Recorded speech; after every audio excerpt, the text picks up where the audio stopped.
Well, Jen, I am so excited to be interviewing you today. I first discovered you on Instagram with the amazing photos of all of your beautiful shots in the air.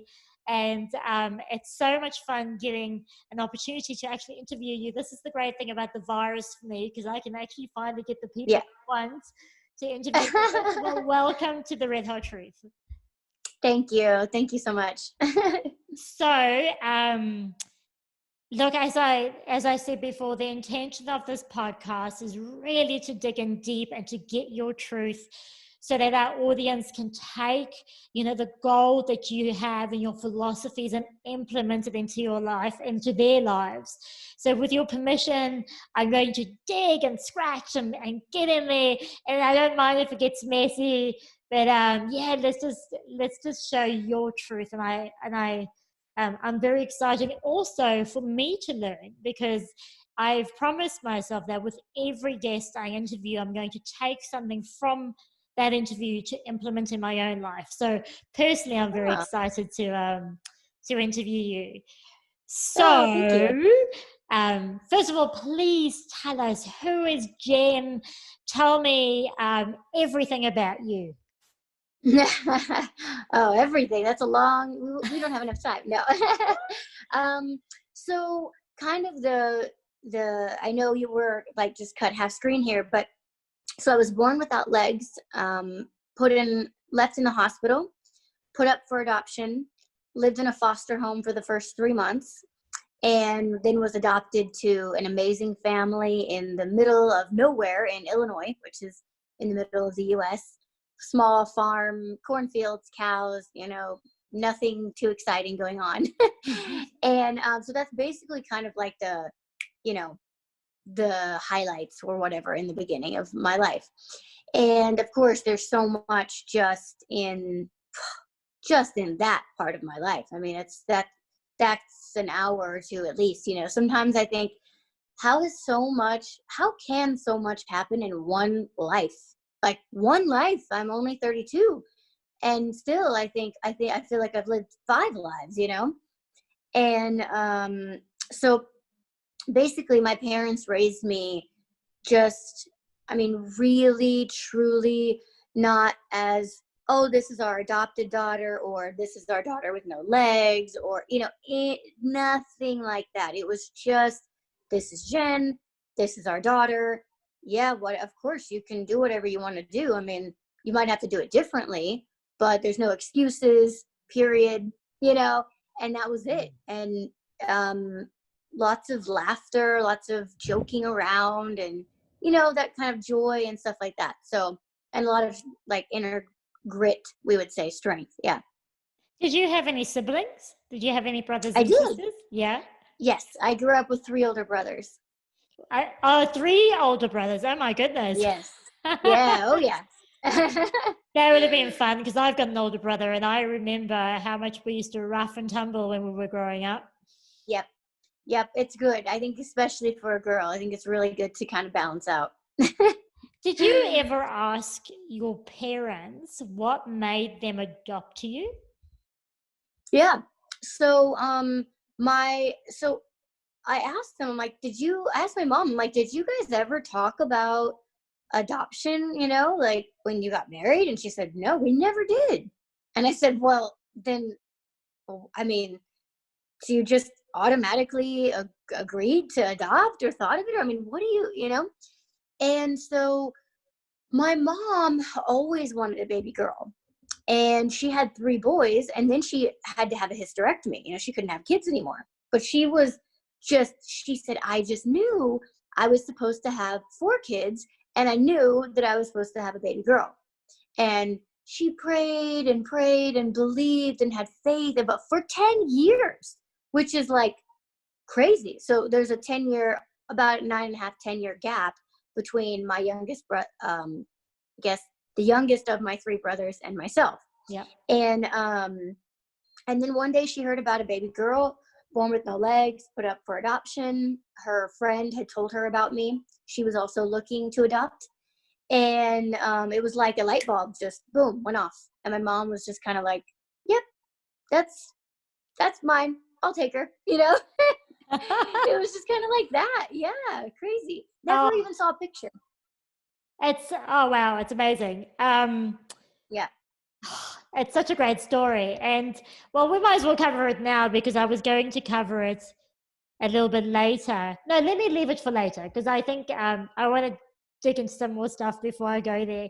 So tell me, like, growing up in this amazing household, what were the life philosophies that your parents taught you? Oh, there were so many.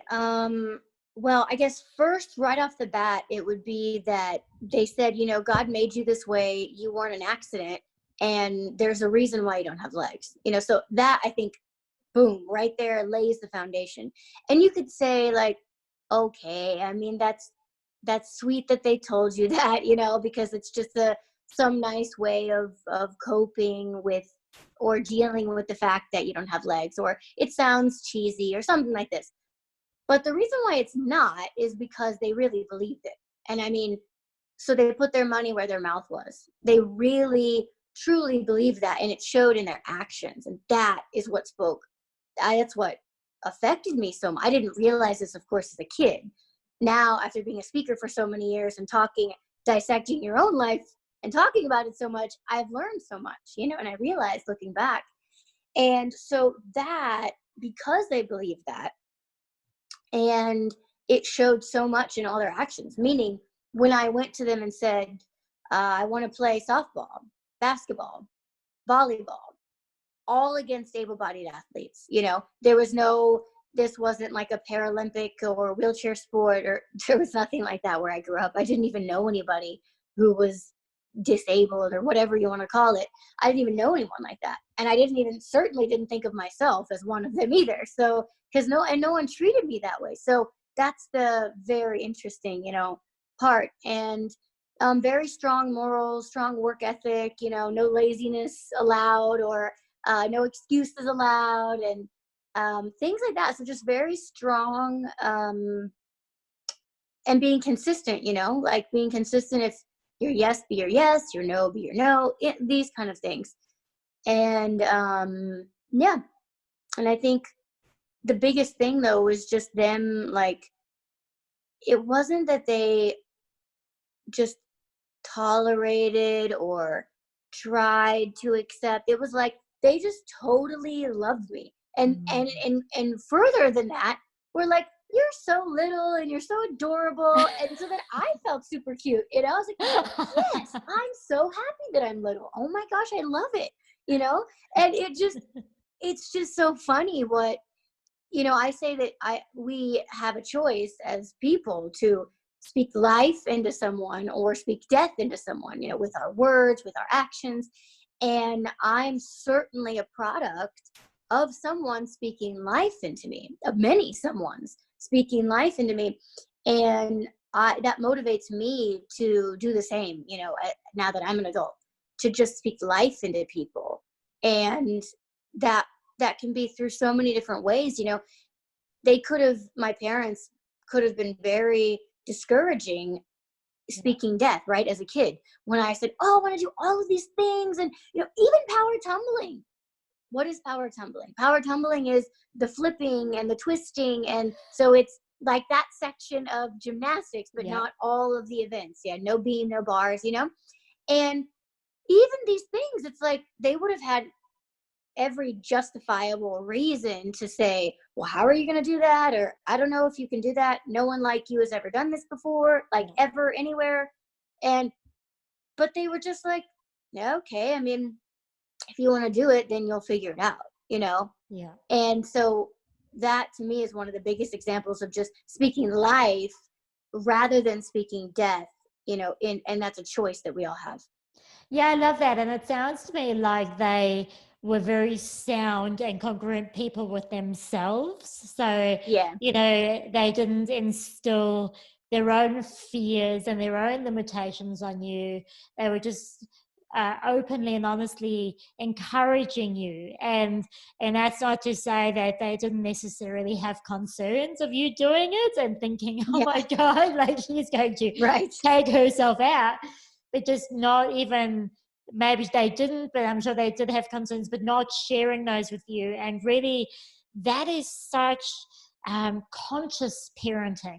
It's conscious parenting. It's about being so aware of your own stuff that you don't put that onto your kids, and that's a big deal. Because I often joke with my friends and I say to my friends, if you don't need counseling from your upbringing, your parents didn't do a good job, because it's so easy, right? For parents to just screw you up, right? It sounds so amazing to me. I'm interested that, so there was no one in the community you grew up that was differently abled like you, and yet you never experienced any form of discrimination because of that? From my community, no, not so. I mean, I grew up in a really, really small town, like 1,600 people, so very small. And that's one of the reasons why community is such so close to my heart, because again, I did not get where I'm at in my life just because of myself. Like, oh, I'm so awesome, I did it by myself. No, definitely not even close. It's because of so many amazing people within the community where I was raised, like the small town America, that so many people actually in my life, now that I've been living in LA for so many years, they don't even realize that places like that exist, but they do. They do all over the US. It's just they're very small and they're not tourist destinations. Yes. And so I came from a very strong sense of strong community, in the aspect of, like, they were just so supportive. I mean, my coaches, everybody there, they had never coached somebody with no legs, of course, ever. I mean, it's not like there was some rule book or anything, but they were just willing. They were just willing and just open, like, okay, my tumbling coach, she's told my parents, like, I can't guarantee you anything. I've never done this before, but yeah, I'm certainly willing to try, like, of course, we can see how it goes. And that's all, I mean, that's all anybody can ask of somebody. That's great.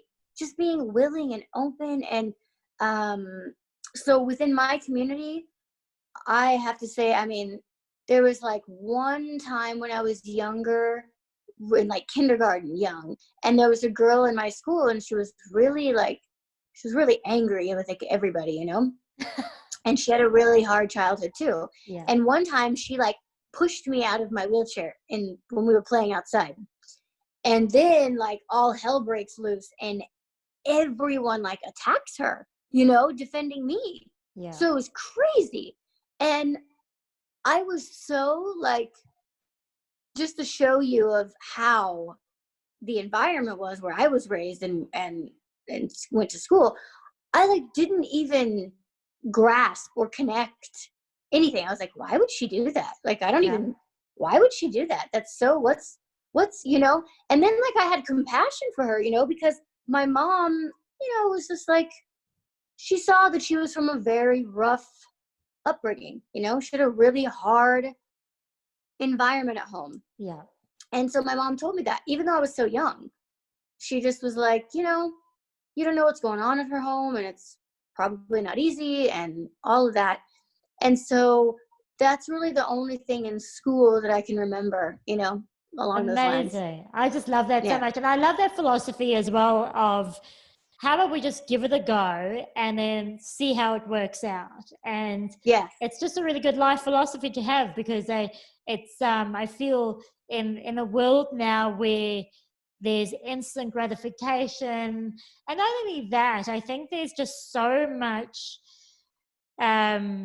evidence of success, on the social media and stuff. And we see so many successful people, and then we measure ourselves against those people instead of sort of going, that's great, that's their journey, but my journey is my own. And so I'm just going to give it a go. And not being afraid of that, I think, is really a great life philosophy.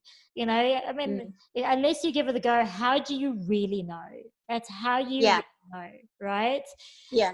It's totally. so amazing. So tell me, this is the coolest story ever. So you got into gymnastics. So tell us a little bit about, your journey into gymnastics, where you're at now. And then I want you to also tell us about your role model in gymnastics who actually turned out to be your biological sister. So I'm so excited about this story. Thank you. Yeah, so I always loved gymnastics since I can remember. I mean, I think just this, I came out that way. I don't know.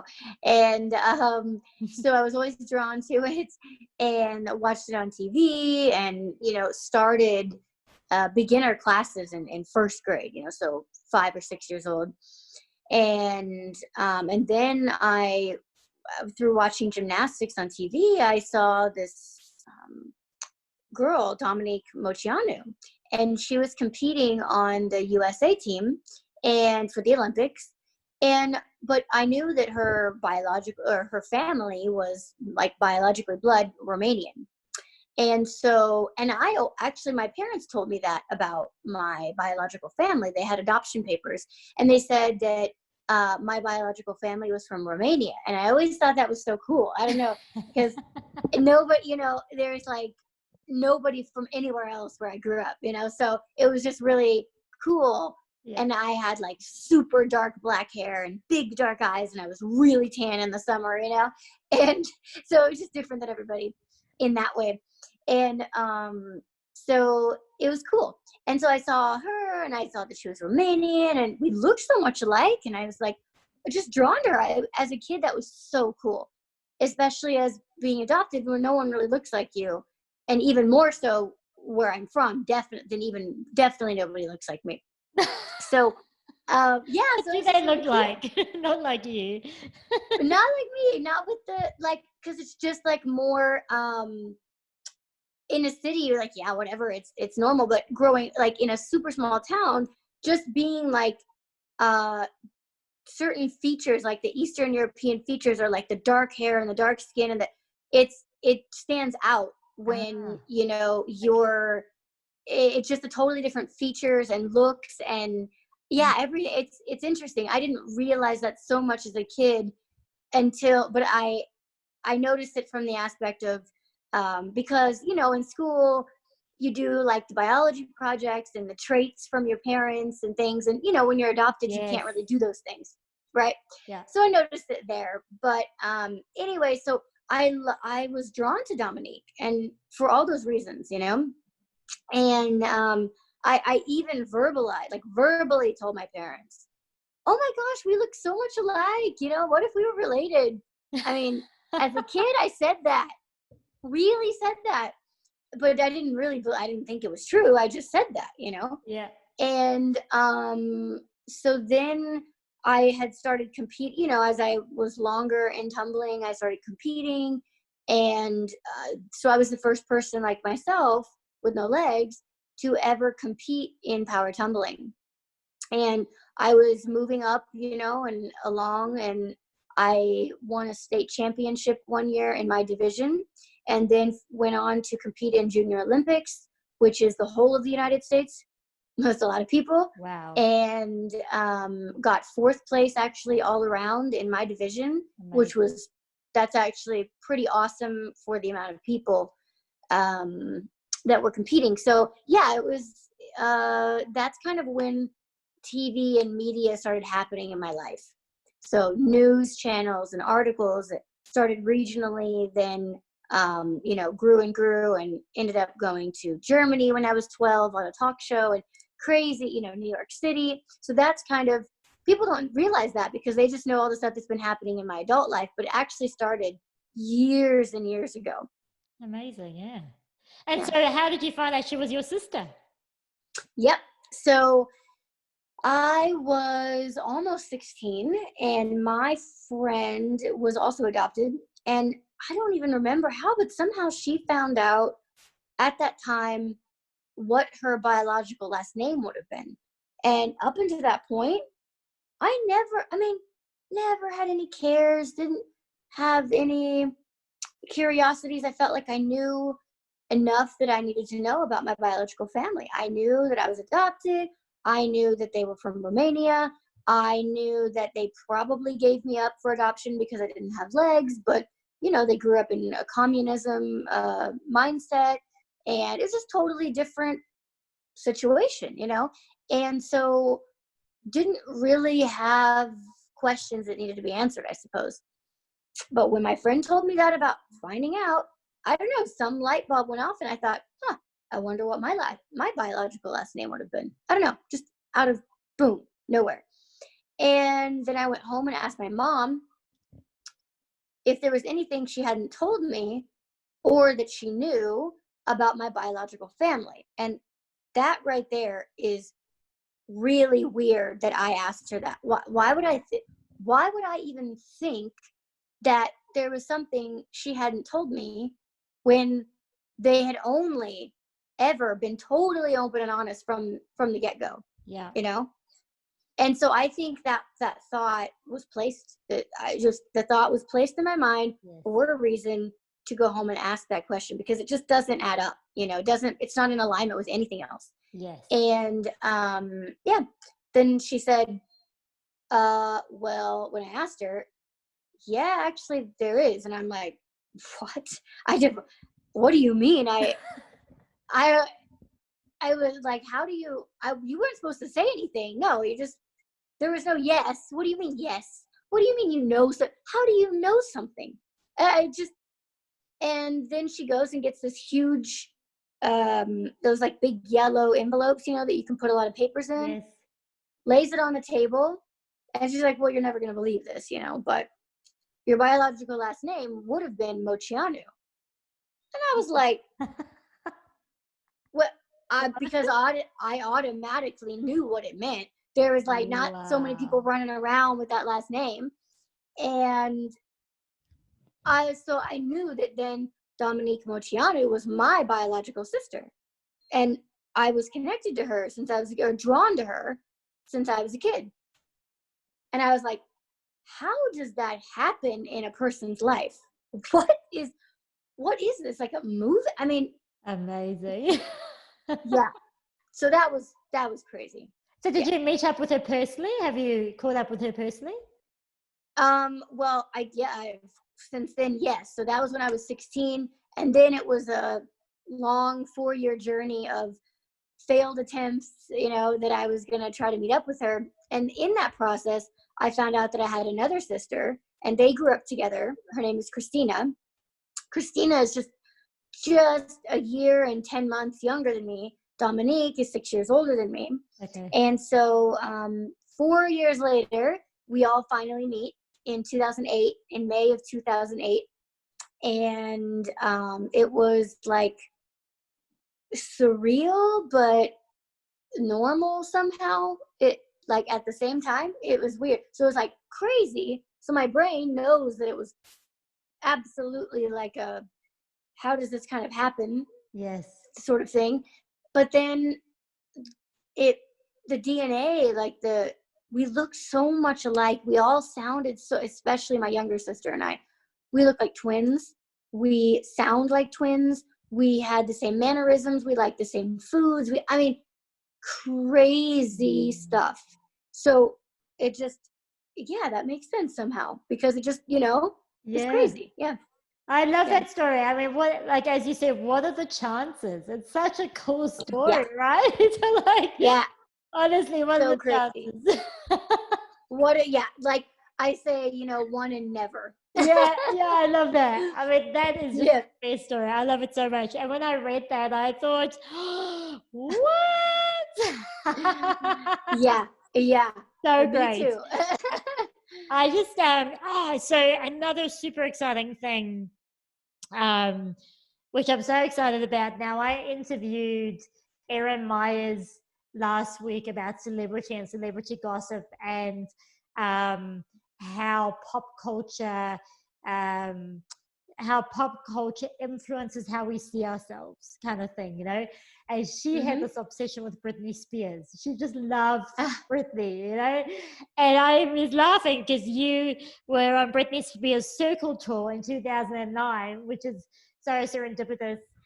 which is really a big deal. Like, you were a featured performer. So tell Yeah. me, how did that come about? Because that's a huge, huge thing. Yeah, it really was, for on many levels actually. So, and crazy. So I had my old partner, performing partner, Nate. We were doing trampoline acrobat performing. Like, we had a trampoline act, and like the competitive trampolines, the really big rectangle shape where you go very high. And then we did aerial silk act together. So in the beginning, so you have to remember this was 11 years ago, and no one like myself, again, had been performing ever anywhere.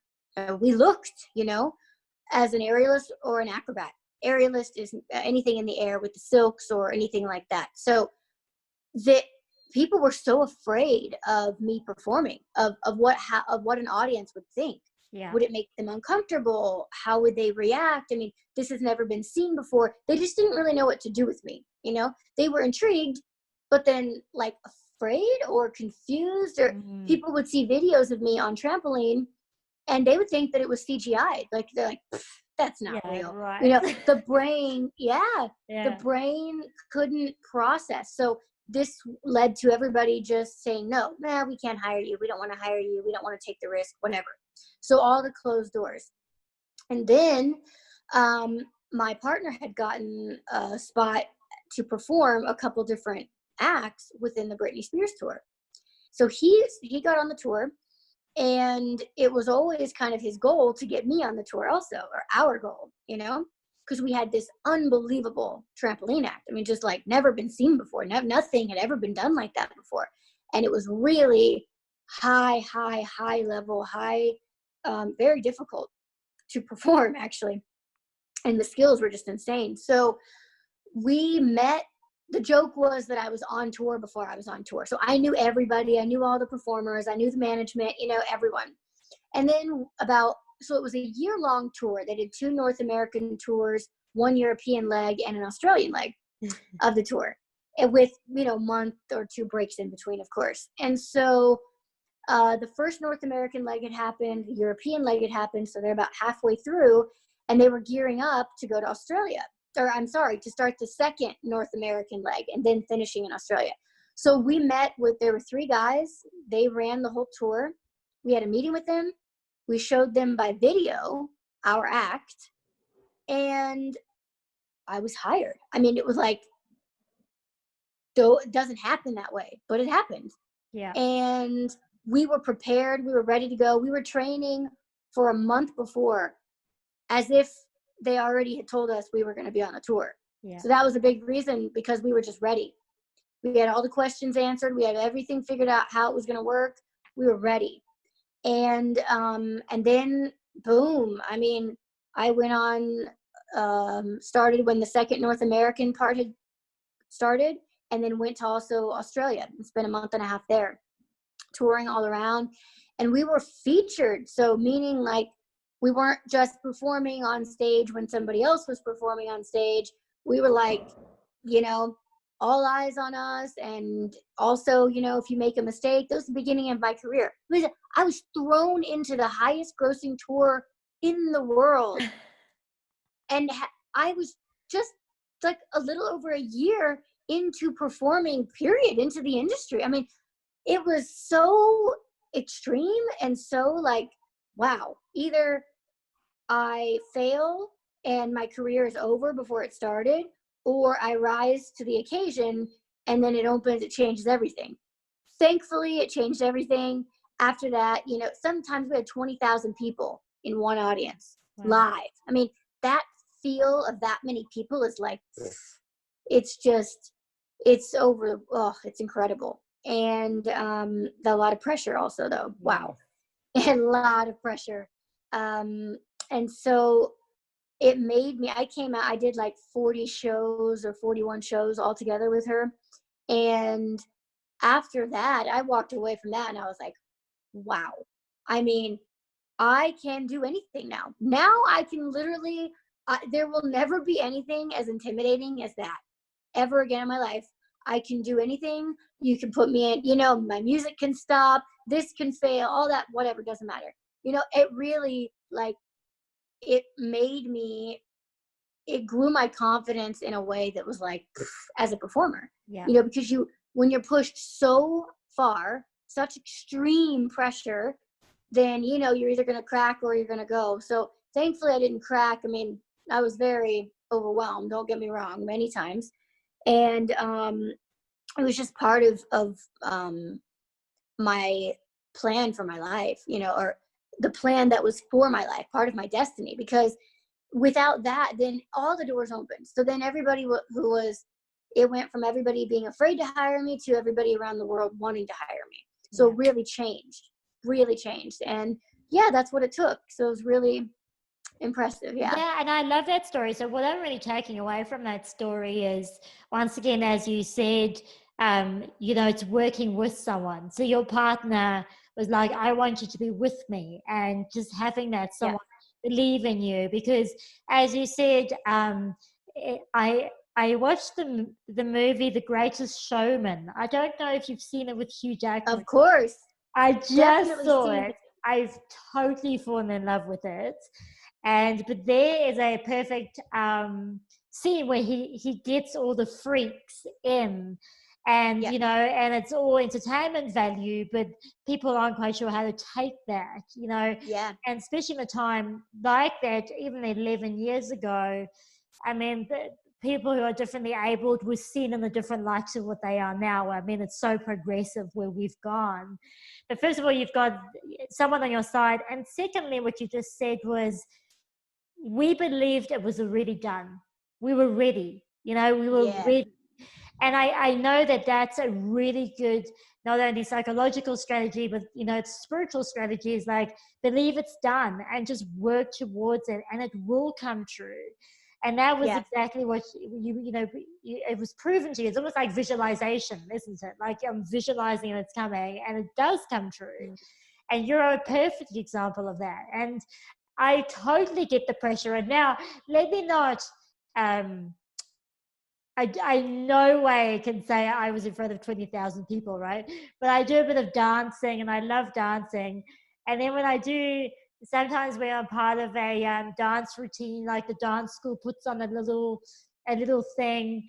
And honestly, I get on that stage and I can know that dance inside and out, but something just goes like freak. If there's 200 people in the room, I just absolutely freak out, and then my mind just goes crazy. I forget all the steps. Like, it's like the stress hormones just flood my brain. I can't think. And I just think, well, that's 200 people. Imagine 20,000 people to be able to get out there and still do your stuff, girlfriend. That is a big deal, right? Oh, thank you. Did you meet Brittany? Yeah. Oh, yeah. I mean, it wasn't like a normal tour where you would be hanging out. Like, normally you would, the performers would spend a lot of time with the artist, but it was a totally different time in her life, and her team was trying to protect her. So there was a lot of distancing, specifically to just keep her kind of in the right place.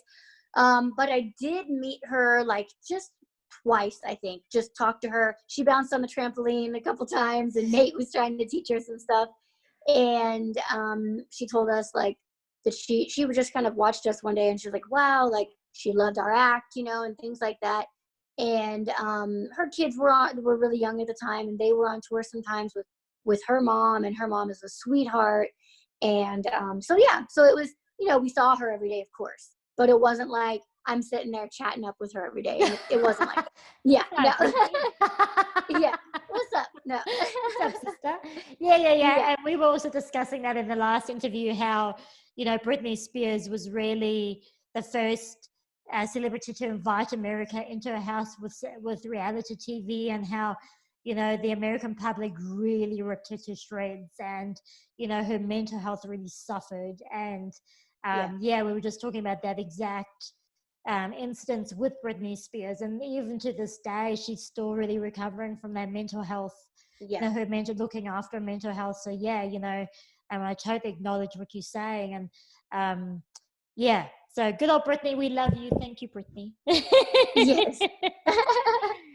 So now, thank you for sharing all that wonderful, all those wonderful things you've done with your life. I just really want to start digging a bit more into what mindset now and philosophy, and just, it's so easy to, I know for me, and I can only speak for myself, and I wonder if you feel the same, that sometimes we do things and then we've done them, and then we forget that we've done them, or we forget how we did them. I went and I led a blind man to Mount Everest, up Mount Everest. Wow. And they were like, how did you do that? I'm like, I just did it. Like, I just took, but then like, wow. So, and that's so amazing. I look into how you did it, so we can grab something and put it into our own lives. So, one thing I experience at the moment is I really struggle to make a firm decision on what I want and to go for it.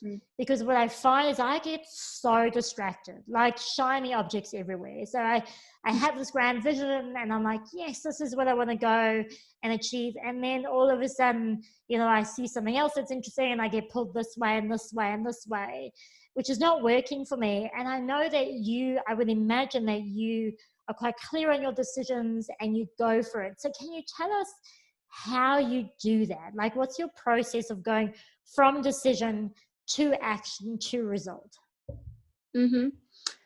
Yeah.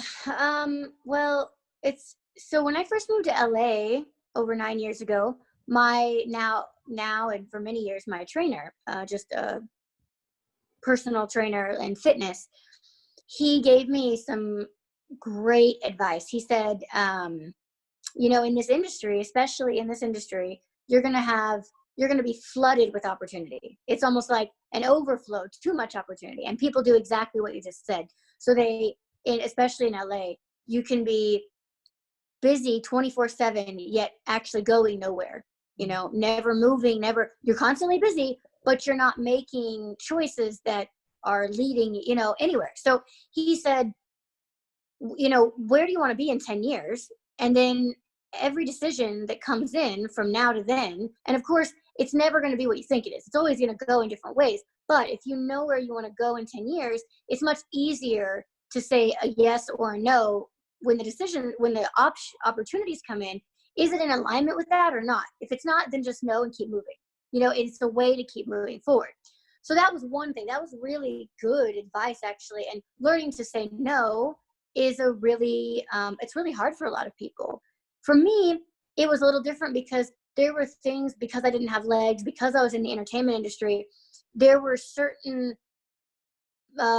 categories people would want to put me in that were obviously against how I wanted to be portrayed. So it was easy to say no. It was like, no, I can't. Are you kidding me? That's not me. I can't perform like that. I can't be in that costume. I can't perform to that music. I can't be a part of that project that sends completely the wrong message. So for me, I think actually that was kind of an advantage because I always had to say no. I had to say no to so many things. I had to guide to protect what I was given, the gifts and talents I was given, so that they would be portrayed the right way. I had to always do that from the beginning because no one else was going to do it. And if I just let everybody put me in all the directions, well, then that would be a nightmare, And I would say, but aside from all of that, the biggest thing I do is I pray about everything, always. Like, and sometimes, like, because, man, like when I wrote my book, there were thankfully, there were so many choices of publishing companies to go with. Oh my gosh, and each one is a different deal, and there's different, layers upon each, and it's like, it was totally overwhelming at some point. And some decisions are and have been very overwhelming. And so for me, my faith is huge. So I believe in God, and I believe that He made me for a purpose and that He has plans for me. So then when I want to know what I'm supposed to do, I ask and I pray, and then the challenge is quieting to listen, because when you ask, then you also have to listen, right? Yes. And that's like really hard. I think especially harder just because we live in we can always be distracted. We always have something to do, really, with our phones and computers, and there's always chatter, Yes. So now it's becoming a thing to not becoming, but now it's a thing that we have to learn how do we quiet our lives? How do we quiet our mind? Like, man, especially as women, I think we can multitask, we can do so many things, and that's awesome, but it also can work against us. And so it has for me too, And so for me, it was like, okay, what is in alignment, God, with your plan for me? And it really helps. I mean, it takes so much pressure off, because then it's like, it's not all about me. It's not me, myself, and I. It's not about just feelings, emotions that are never consistent, always up and down.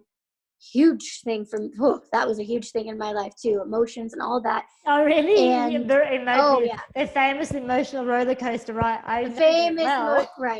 Right. That I am not unique in that. Yeah, no way. Everybody, yeah. And so it's just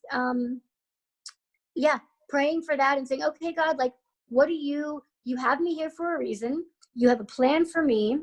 And what is it? How do you want to use me to help other people? What is your plan? And so that really starts to, and then it's also motivation for me that is sustainable. Because if it was only a motivation for myself, me, what do I want to do just for me, I would have burnt out years ago.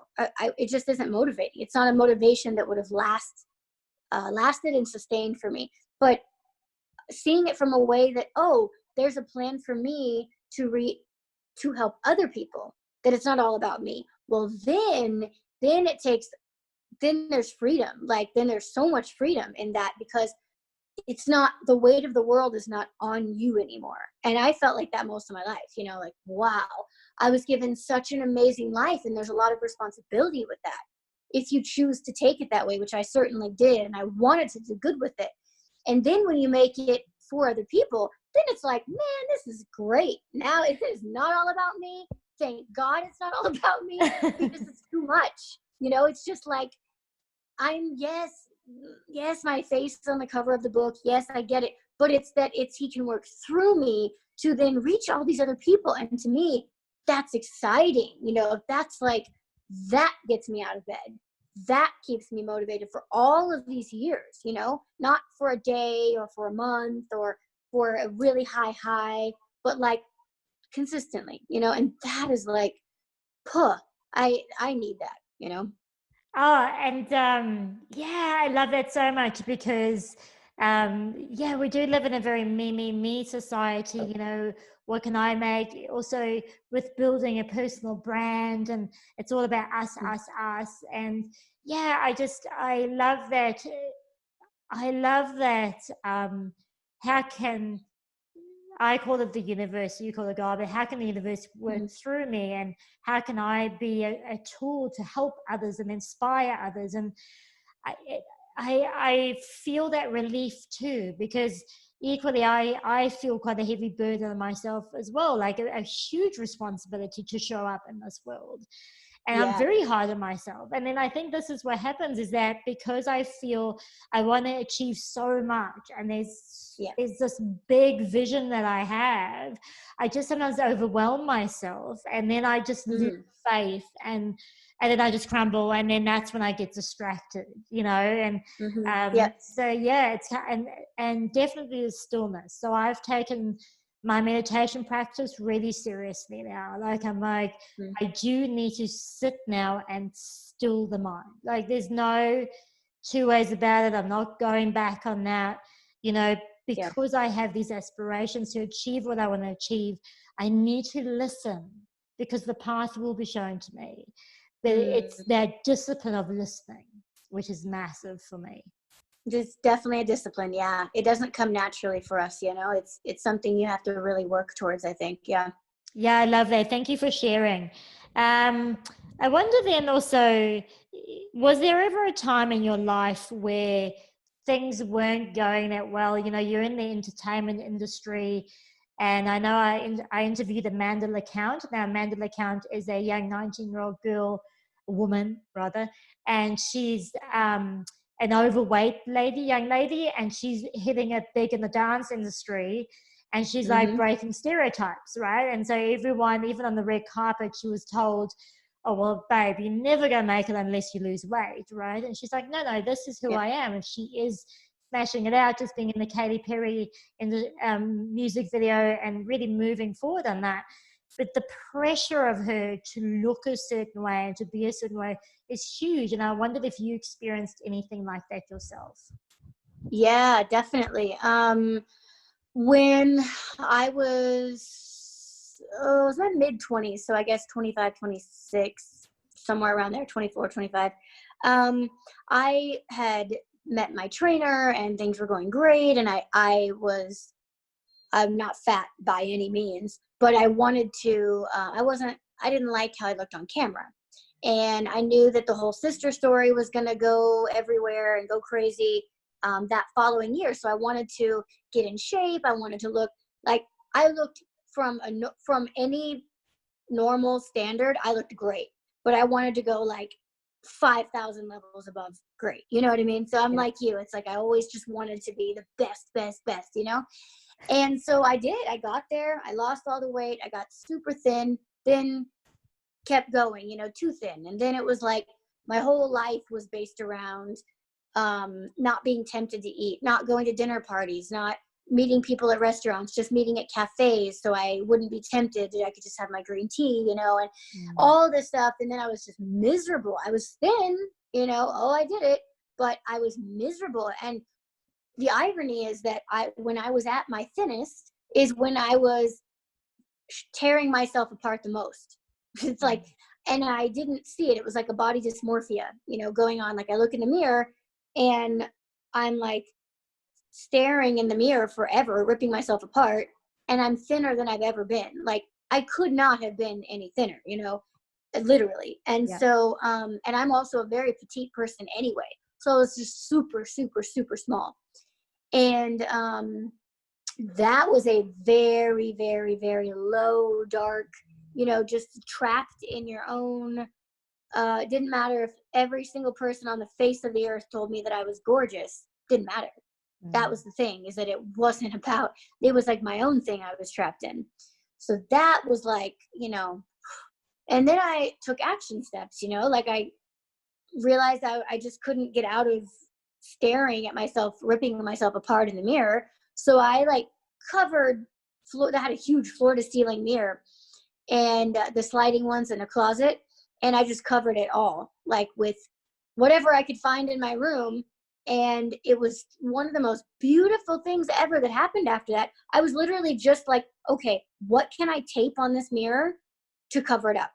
And so I had these pictures that my mom had taken on this road trip on the coast of California. I had pictures of flowers that I wanted to have when I got married one day. I had pictures of gymnasts. I had just whatever I could find. And when I was done, I had this beautiful collage that now when I was looking in the mirror, at the mirror, it was like there was so much joy coming from it. And that was when it hit me. I was like, whoa, it was like self-defeating. I was speaking death into myself before. So what the mirror was giving back before was like, woof, it was dark. And now it was like so beautiful and joyful. And still to this day, I still have that on the mirror. I never could take it down. It was so like, yeah, it was just so, such an awesome thing that happened. I was just going to do it temporarily. And then it was so cool that I never took it down, it was a wild experience. And it took a long time to come out of that, to just accept, getting a little bit of weight back, muscle back, and having a nice shape, and, it still being so small, but it took a long time to like accept that. And I don't know why it's so weird, that we just see these images of how we think we should be, or we just create these ideas. I just created these ideas in my head. And I'm very happy that I'm not in that place and never going back there again. Yeah, and such a great story, and thank you for sharing. And really, there is a real danger in what we see now with socials and things like that. There is a real danger of measuring ourselves and, really understanding. And this is why I did the interview last week, was understanding that's all constructed. Kim Kardashian doesn't look like that, Yeah. right? Yeah. Naturally, she's got a whole team of people, right? She's doing that. Yeah, totally. Yeah, so amazing. And I just thank you for sharing that, because I just wanted our audience to understand that it's not always what it seems. It's not always what we seem, and we all go through stuff, like some serious stuff, and it's a matter of just as you said, that self-talk is so massively important.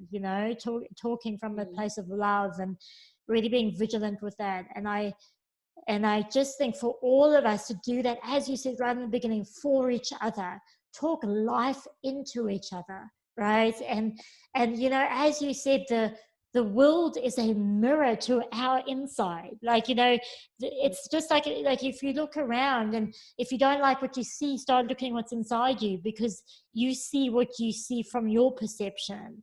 And as you said, maybe just to start changing the story, start putting up pictures or start looking at different things. It's such a great metaphor for us to change our story and to see, if we don't see what we like, if we don't like what we see, to start changing the mirror, start looking at different things. I love it so much.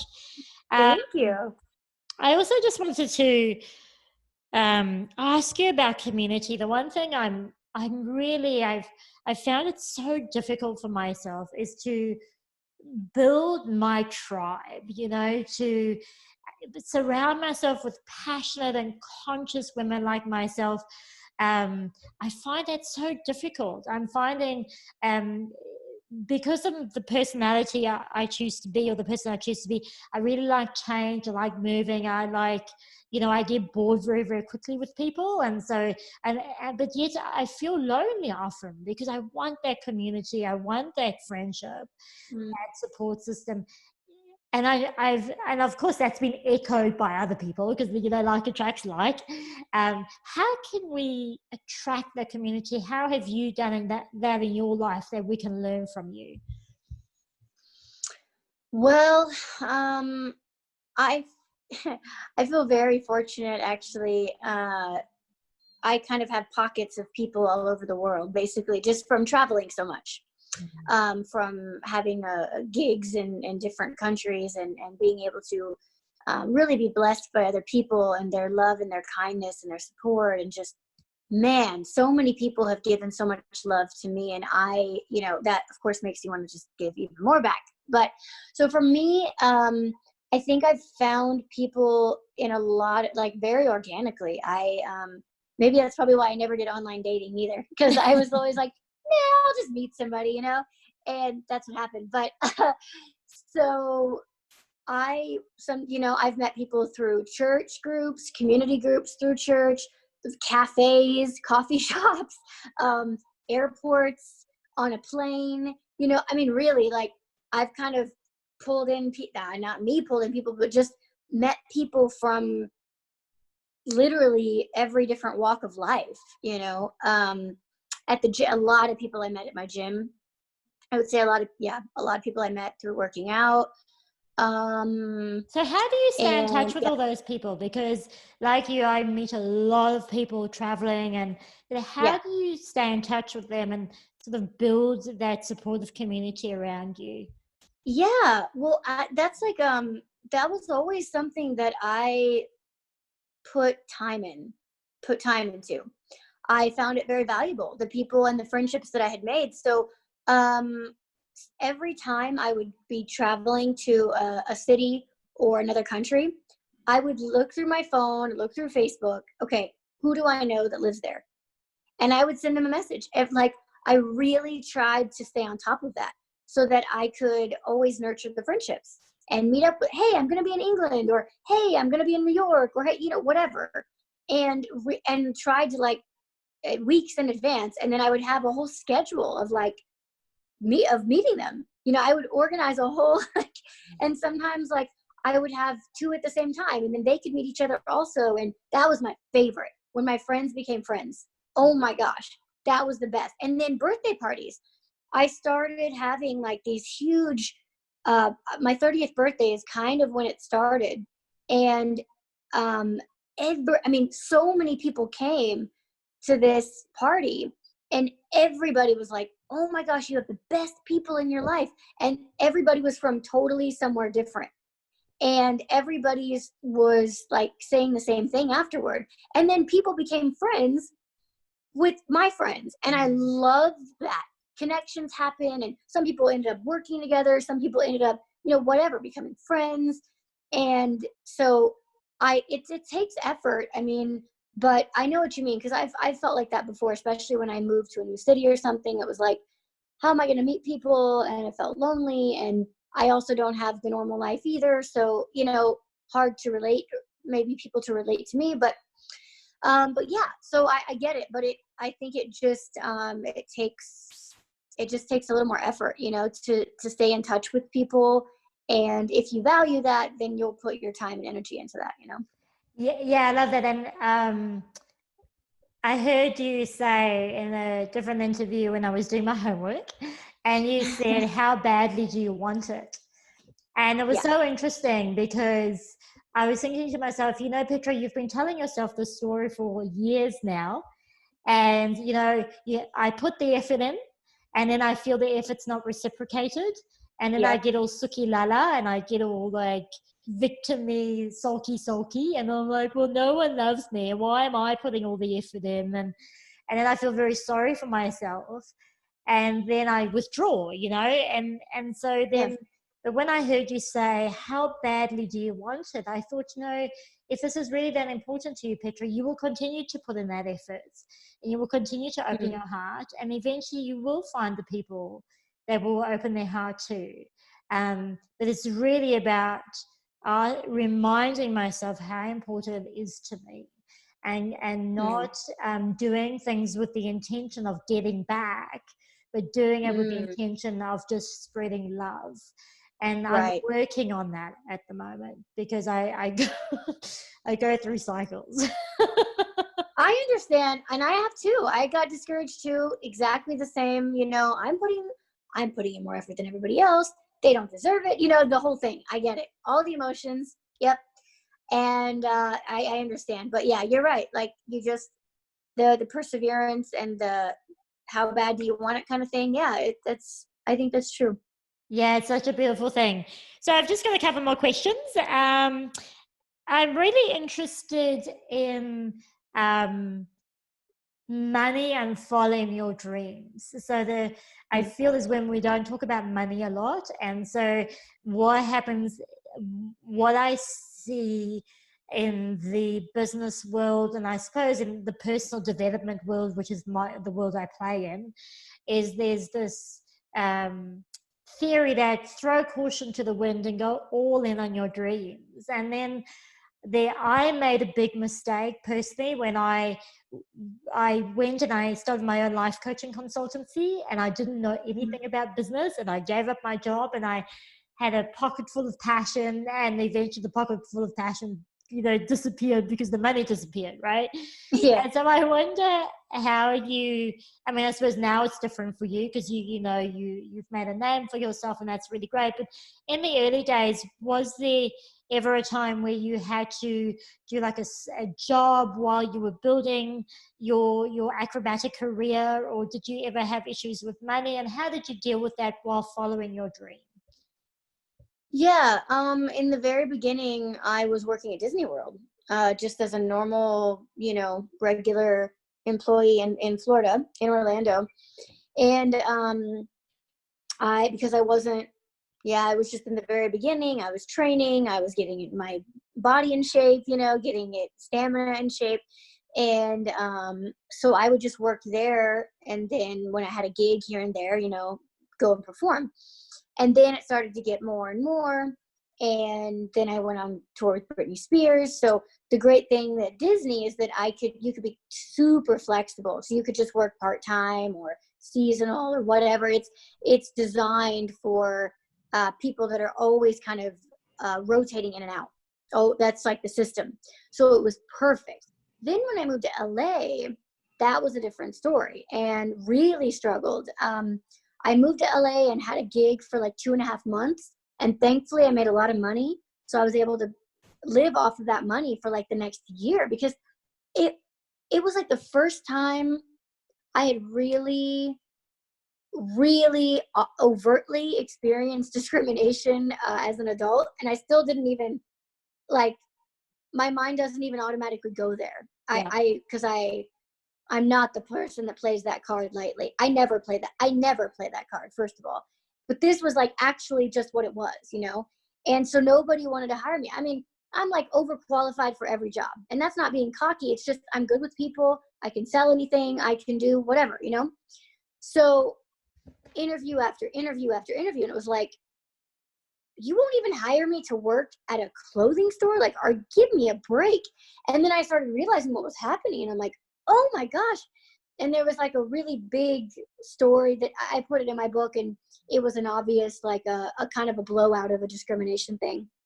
And so then thankfully I could live off of the money that I had, you know, from performing.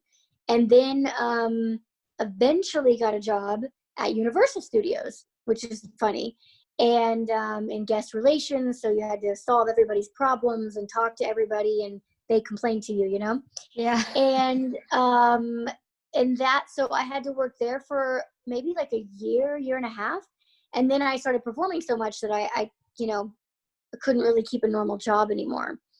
And so I always kind of live below my means, basically. So I don't live in a super fancy apartment. I don't spend all my money in rent, because most of my life I'm traveling. Yeah. You know, case in point, I'm in Austria right now, still paying for my apartment in LA, which I'm not even in. You know, it's ridiculous. So I don't have a crazy expensive car. You know, so I put my money into different things so that if I don't have a gig for a month or whatever, it's fine. You know what I mean? And I'm doing things in between, you know, interviews, podcasts, things that I'm still doing, but not, you know, I make money in just a different way than a 9-to-5, you know? Yeah, that's interesting. And did you ever feel that by working, you were giving up on your dream? Because that seems to be the common consensus, is that if I have a job, then I can't focus on my dream and I'm giving up on my dream. Where I feel that if you don't have a financial backing and you don't have that security, you feel secure that you're able to pay your rent and you're able to look after yourself, then, you know, being in that scarcity mindset really doesn't help you to do anything. So did you ever find that you felt you were giving up on your dream when you were working?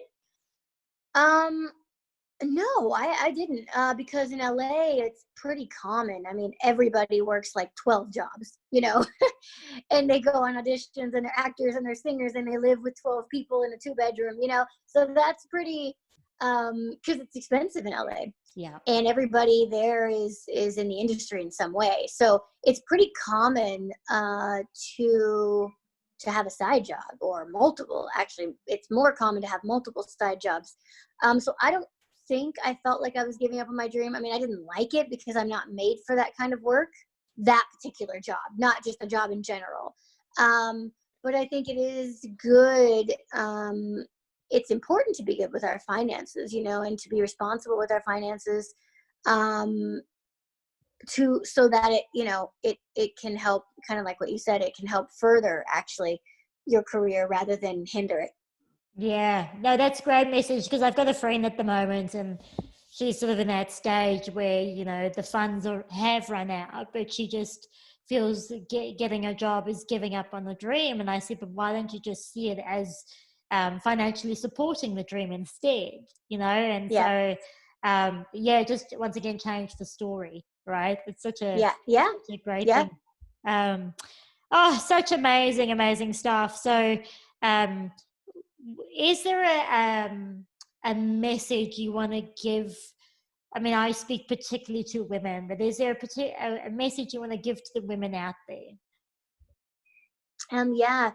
Just, you know, I really believe that everybody has gifts and talents and abilities that we were born with, that we were given. We all have purpose in this world, that everybody brings something to the table, you know, that there's value, equal value, equal, I can't say that enough, with everybody's person, but also with everybody's gifts, talents, and abilities. And that through those, I know that everybody can not only touch lives, but can change lives. Like, I think we're made for that, you know, and that is, for me, motivation. It's exciting. It's a reason to wake up in the morning. And I just want to motivate people, or maybe open that door in them to see that they're valuable beyond measure, that they are loved, that they have, you know, gifts that can change other people's lives. You know, being motivational and inspirational is not just for certain people. Everybody can do that. It's just going to look different. Yes, totally. Different lives, different talents, different purposes.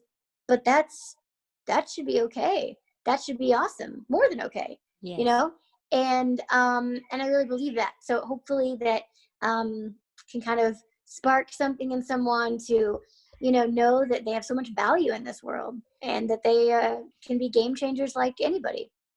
Yeah, and I love the title of the book, because you said everything is possible, finding the faith and the courage to follow your dream.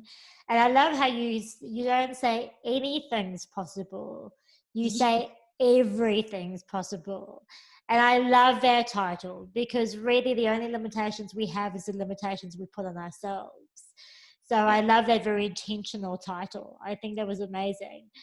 And I also wanted to share with you is that I am fascinated by people's lives. This is obviously why I do what I do. And for example, like Oprah Winfrey, her life really fascinated me, because she's a Black woman. How she, as a Black woman in the time she grew up, got the opportunity she got to where she is today, that to me shows divine guidance, or, you know, the universe had a plan for her. And it's looking at your life and reviewing your life, I was like, wow, the universe has, or God has a plan for you. And because you have the momentum, and you're moving forward. I think it's also really important to move forward and take action and stuff. But you're moving forward in faith. And just as you said, even with your husband getting a green card, you're like, oh, it's just so easy. I just can't believe how easy it is. And it just shows me, though, that the meaning I make there for myself is life is meant to be easy. It's not meant to be hard. It's meant to flow. And when we're in flow and we're doing what we're here to do, then things do flow. And I just think your life is a perfect example of that divine guidance and the divine flow. Because as you said, like the chances of you getting adopted, by this family, and then finding your biological sister, and, getting a gig with Britney Spears. I mean, that is fucking amazing stuff. Like, and you'd write a book about that, right? So yeah, right, exactly. I just want to point that out to the audience, is start looking at your life and seeing where things are so easy and just in flow, and follow that path. There is no glory in suffering. There's not pain and gain stuff. There is, when you're in flow, it just comes naturally. And I just feel that your life is a perfect example of that. So just wanted to share. Thank you so much. Thank you. So how can the fabulous ladies get hold of you? Yeah, Instagram, Jen Bricker. That's where I'm at most of my, most often. And of course, Facebook too. I have fan page and a regular page, Jen Bricker. It's more Jen Bricker Bauer nowadays, since I got married. But you can always still find me with Jen Bricker, but a lot of it now will be also with the Bauer attached.